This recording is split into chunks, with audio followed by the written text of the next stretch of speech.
Let's go back to what it was like when you first signed for Liverpool. I know you're at Everton now, it's a little bit controversial, but I remember playing golf with you in St Andrews the day you got the phone call. Yeah. Can you run people through this conversation, please? So basically I was out of contract. I think I left Middlesbrough, and I actually, when I left, did I leave Middlesbrough? Yeah. And then you went to Rochdale on loan at the end of that season. Middlesbrough. Yeah. So I left Middlesbrough, and I was like, right, I was getting a few offers and what have you, but there was nothing.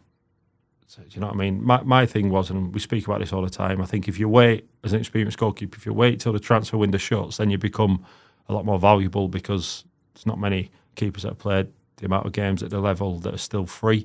So that was mine and Selzy's sort of plan. Obviously, if something came up in the meantime, it'd have been great. But yeah, I remember speaking to you, saying, with no goalkeeper coach, I think, did he leave? I think you were injured. I was injured. I'd ruptured my Achilles, and we had Steve Banks in.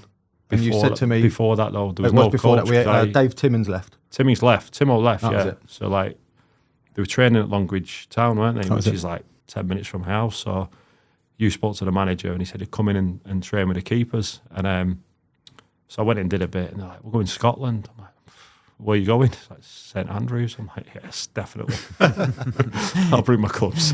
So yeah, we went up, and you were injured, and I think the lads had a game that evening, and we were like, let's just go to St Andrews. And I remember the guy said, the starter on the old course, didn't he?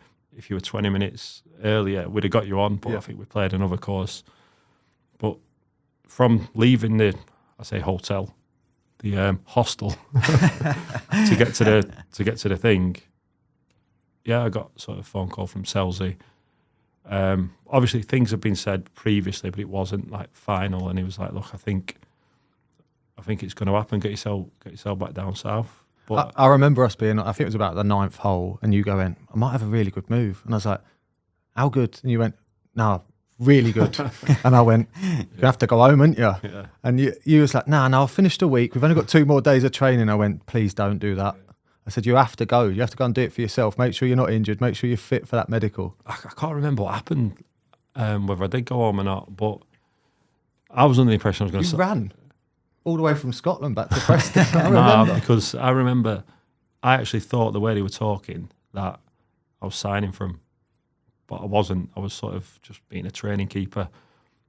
So that was in the week, and then on the Saturday, talking to Dave Wheater, he had a barbecue at his house, and I was getting loads of phone calls off different agents, trying to like they do. As soon as they hear something, they try and get involved. I left my phone in car. I thought, I want to enjoy myself. After about an hour, I thought, it's killing me, this. Got my phone, and I had so many missed calls, answer phone messages off important people saying right, Monday, come in and train, Tuesday, go to America. And I'm like, I'm quite fit, aren't I? Reasonably fit. I thought, right, sound. I'll be all right. And then as it got to it, I was starting getting nervous, thinking I watched the YouTube videos of the goalies training. I thought, that looks easy. Did a one-to-one with a goalie coach the first day and was blowing out my ass. Got to America, and I have never been as tired in my entire life. Not even just for pre-season, for the whole season, because the training was just, the goalkeeper training was just, honestly, I wear a whoop band now, which tells you how hard you work. Yep. And your maximum strain is 21.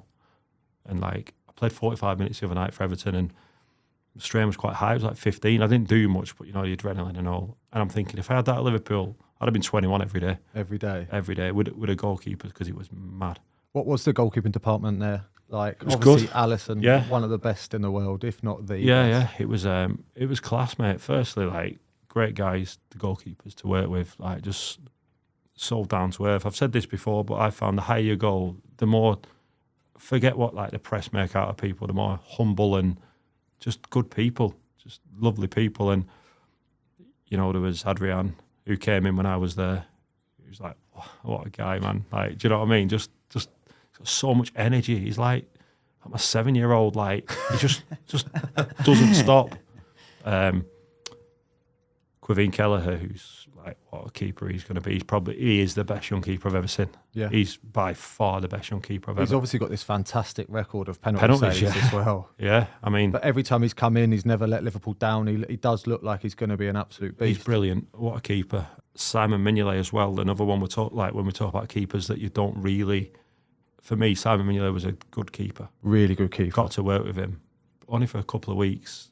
Oh my God, I'm like, because Alisson wasn't there, he was away, and I'm like, if he's number 2 and he's that good, how good's the number 1? Do you know what I mean? Because it was like, do 5 or 6, he just wouldn't concede a goal. It was just unreal. Is there anything you remember about Alisson in specific? Obviously, we all know the size of him. He's an absolute man mountain. Yeah. Is there anything in training that you used to go, wow? Obviously, technically, class, but his power, like when I say power, I mean like how he could probably stand in the middle of the goal without moving his feet and dive in the top corner. I'm not exaggerating, it was phenomenal. The hurdles, like normal big hurdles, my knees were like, they're not great. So I try not to jump. I know it sounds daft, but you know, if I don't have to, like, so I remember the goalie coach saying, you just like go round them or whatever. I thought, I can't do that, I look like an idiot. So I was jumping 2-footed over, and Alisson was like single leg, both legs springing over these hurdles. I'm like, what? Wow. And he's a big guy, but he's so fast, like sharp, explosive. Just, he's class, isn't he? He's unbelievable. Obviously, at Liverpool, then we'll talk about some of the accolades that you won while you was there. That must have been an amazing feat for you at the age that you were at in your career, and that, and to off the cuff sign for Liverpool. But you went on to win the UEFA Cup, the UEFA Super Cup, the FIFA Club World Cup, sorry, and the Premier League that season. Yeah, it was. Obviously, it's nice, isn't it? Do you know what I mean? You're not going to say no to it, I'm are not you? gonna say no. Yeah, I was on the bench in the Super Cup. Alisson was injured, so stepped up, and then Club World Cup was a right touch because everyone's on the bench. You know what I mean? So there's like two keepers. So I'm sat on that bench, chilling like you won't believe, knowing I'm never going to come on, but I've got my strip Still on. great, Do you know what I mean? So that was a good experience. That was in Qatar, which obviously the World Cup's there, and I just found Qatar the weirdest place. There was nothing there, like, you know what I mean. So obviously. And then the Premier League one was a nice touch because obviously I didn't play any games, but I got a medal, and yeah, it was good.